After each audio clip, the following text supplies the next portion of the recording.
warahmatullahi wabarakatuh.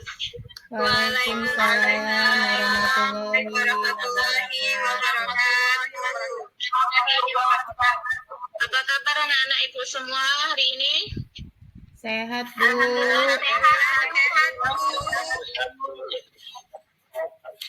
Alhamdulillah. Coba sekarang ikuti ya. Coba rentangkan kedua tangannya. Semua.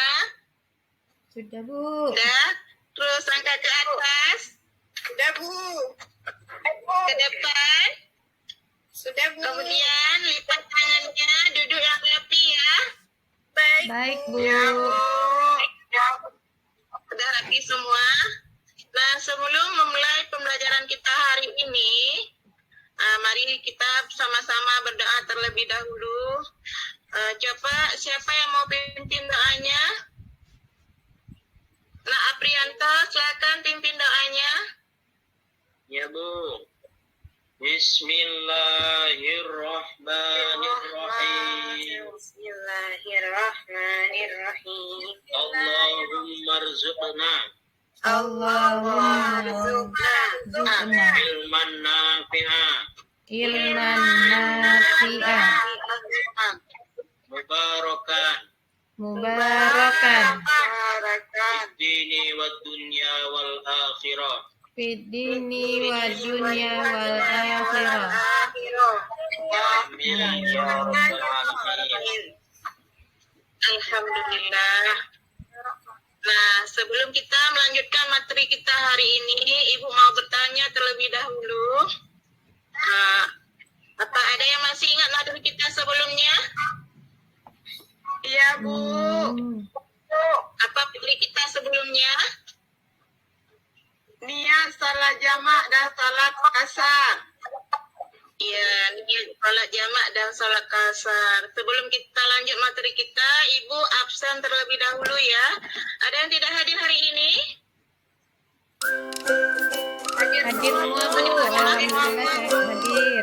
Alhamdulillah. Ibu absen ya. Nah, Aprianto, Hadir, Bu. Nak Sony, Hadir, Bu. Kapitra, Hadir, Bu. Karamki, hadir. Hadir, Bu. Hadir, Bu. Alhamdulillah, jadi semua hari ini kita hadir untuk melaksanakan pembelajaran kita seperti biasanya. Nah, sebelumnya materi kita adalah salat jamak dan qasar.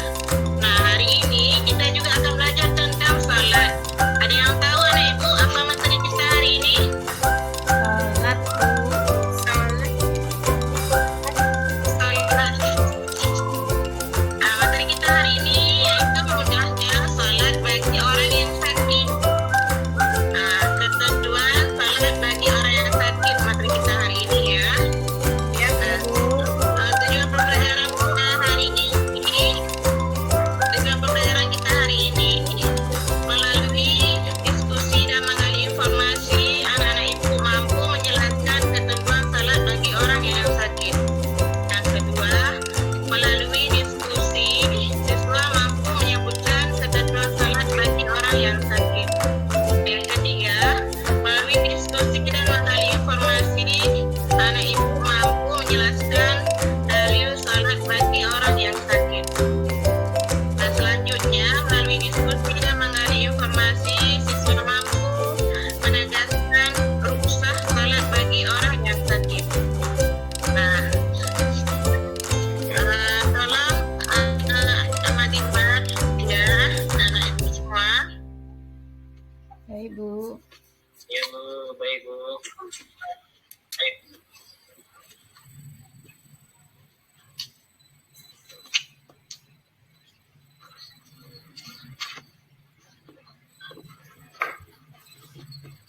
Sudah nampak di layar?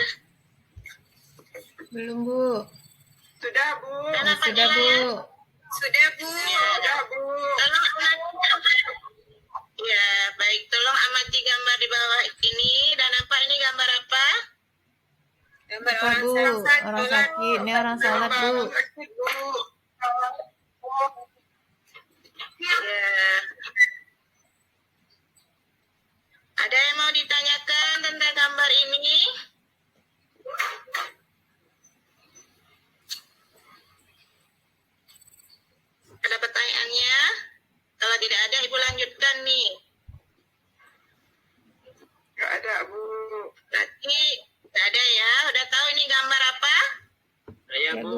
Aprianto, Bu. Ya, silakan Aprianto. Di situ sepertinya memperlihatkan gambar orang yang sedang sholat dalam kondisi sakit. Iya, Jadi bagus. Ibu, nanti penjelasan untuk orang yang sakit mohon nanti dijelaskan Bu setelah kami Iya, mencari nanti informasi. Iya, baik. Nanti kita sama-sama akan menjawabnya ya. Nah, jadi sekarang Ibu mau tanya nih sama anak Ibu semua. Kita kan udah kelas 3 ini. Ada yang masih belum bisa membaca nggak? Bisa semua, Bu. Alhamdulillah. Sekarang Ibu mau Nak Khadijah membaca materi kita yang ada di layar. Silakan dibaca.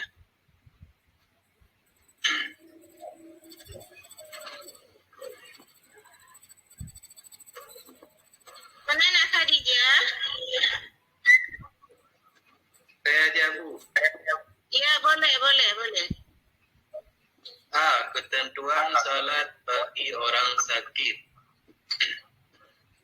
Allah Subhanahu wa Ta'ala memerintahkan kepada hambanya sesuai dengan tingkat kemampuannya. Orang yang sakit tetap wajib melaksanakan salat fardu 5 waktu. Akan tetapi Allah memberikan keringanan bagi mereka dalam mengerjakan salat. Sudah Bu. Ya, baik sekali Nak Mengizah. Sudah lancar membaca ya. Nah, Alhamdulillah Bu. sekarang kita lanjutkan untuk membuat kelompok belajar, kelompok diskusi. Nah, kita bagikan kelompok diskusi kita ada 3. Kelompok pertama, Nak Aprianto, Samini, dan Dewi. Kemudian kelompok kedua, Nak Munizar, Ririn, dan Khadijah. Kemudian kelompok ketiga, Muhammad Helmi, Fadilah, dan Yakuta. Nah, silakan duduk sesuai dengan kelompok yang telah Ibu bagikan ya. Ini Ibu ada menyediakan lembar LPPD. Nah, sekarang anak-anak Ibu boleh menjawab soal yang ada di lembar LKPD-nya. Nah, sudah dapat semua lembar soal LKPD-nya? Sudah, Bu. Sudah ya. Sekarang Ibu minta tolong Nak Helmi untuk membaca soal yang ada di LKPD. Silakan Nak Helmi.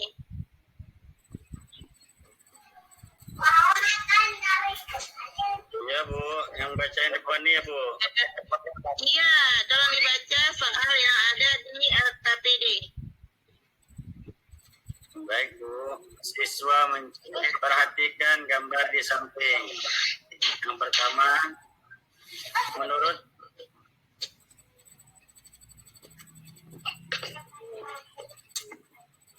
Ya, akan dilanjutkan. Saya aja, Bu. Oh iya, boleh.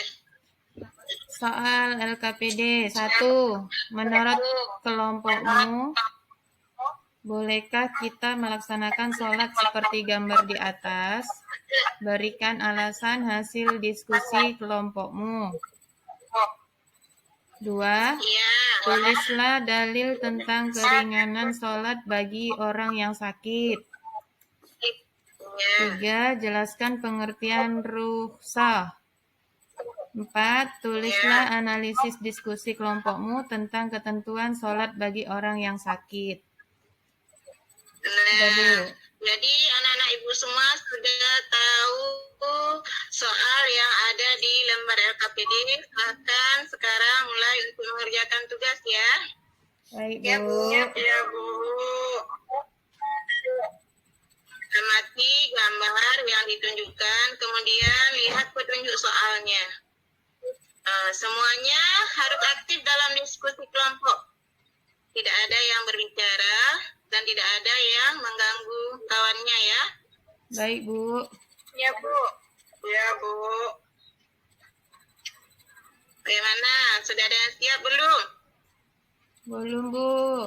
Nah, sambil mengerjakan tugas LKPD, Ibu akan menilai sikap kalian saat berdiskusi.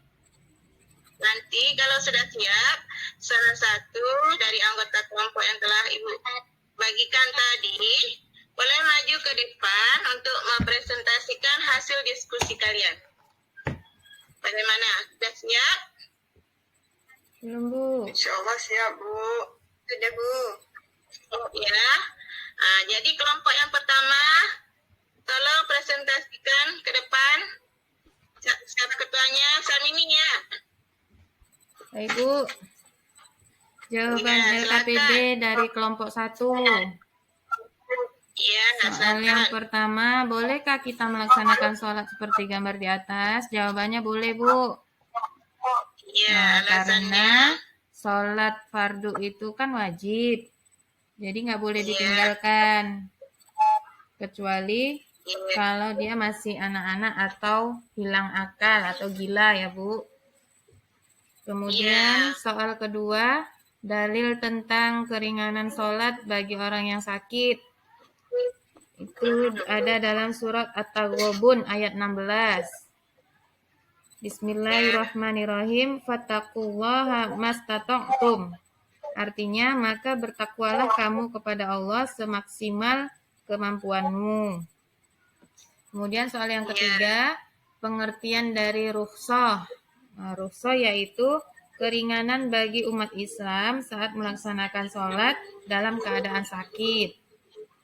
Yang keempat, analisis diskusi kelompok kami tentang ketentuan sholat bagi orang yang sakit, yaitu yang pertama, jika kita tidak mampu sholat sambil berdiri, maka dibolehkan sambil duduk.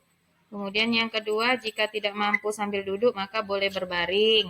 Dan itu pun jika tidak mampu, maka kita boleh dengan isyarah kedipan mata atau dengan hati. Udah, Bu, selesai dari kelompok 1.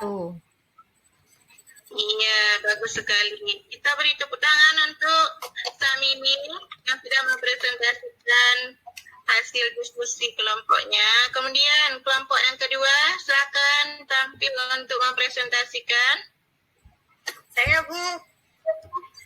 Iya, Ririn ya, silakan. Ya, Bu.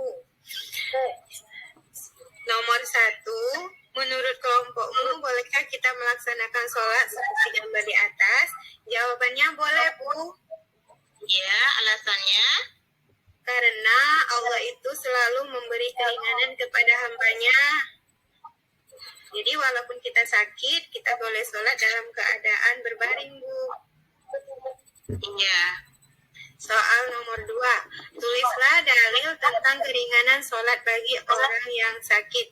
Itu terdapat dalam surat At-Taghabun ayat 16, Bu. Iya. Terus yang ketiga, jelaskan pengertian ruksa. Ruksa itu artinya keringanan, Bu, yang diberikan oleh Allah dalam melaksanakan sholat dalam keadaan sakit. Iya. Terus yang keempat, tulislah analisis dari kelompok kami. Yang ada 4, Bu. Yang pertama, jika kita tidak mampu sholat dalam keadaan berdiri, maka boleh sholat dalam keadaan duduk. Jika tidak mampu duduk, maka boleh dalam keadaan berbaring. Jika tidak bisa berbaring, maka boleh dalam keadaan terlentang. Dan jika tidak bisa semuanya, boleh dengan isyarat, kedipan mata, atau dengan hati. Gimana, Bu? Ya, bagus sekali jawaban Arifin. Tepuk tangan dong untuk yang kedua. Nah, sekarang presentasi untuk kelompok yang ketiga. Silakan yang mau pilih kelompok ketiga. Ya, Bu. Fadilah, Bu. Ya, silakan Afadilah. Pertanyaan yang pertama, menurut kelompokmu, bolehkah kita melaksanakan salat seperti gambar di atas? Berikan alasan hasil diskusi kelompokmu. Menurut kami, salat seperti gambar di samping itu boleh. Ya, alasannya? Karena Allah membolehkan dan tidak membebankan kewajiban kepada hambanya yang tidak mampu salat dengan berdiri, boleh untuk duduk atau tidur. Selanjutnya,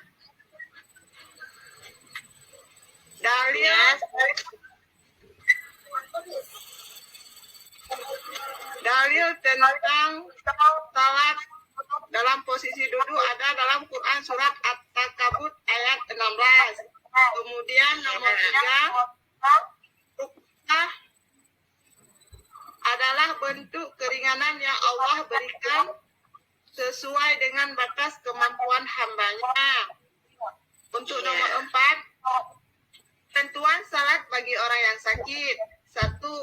Jika kita tidak mampu salat sambil berdiri, maka kita dibolehkan untuk duduk. Dan bila kita tidak mampu juga sambil duduk, maka dibolehkan dengan berbaring. Dan jika tidak mampu juga dalam posisi berbaring, maka boleh terlentang. Jika itu pun juga tidak mampu, maka dibolehkan dengan isyarat, kedipan mata atau dengan hati. Bu. Iya, terima kasih banyak. Tepuk tangan untuk kelompok yang ketiga. Nah, jadi semua sudah mempresentasikan hasil diskusinya. Nah, sekarang Ibu mau memberikan evaluasi yang kedua, mengerjakan soal. Soalnya ceritakan pengalamanmu tentang salat bagi orang yang sakit di lingkungan sekitar. Ditulis di buku latihan, nanti dikumpulkan, ya?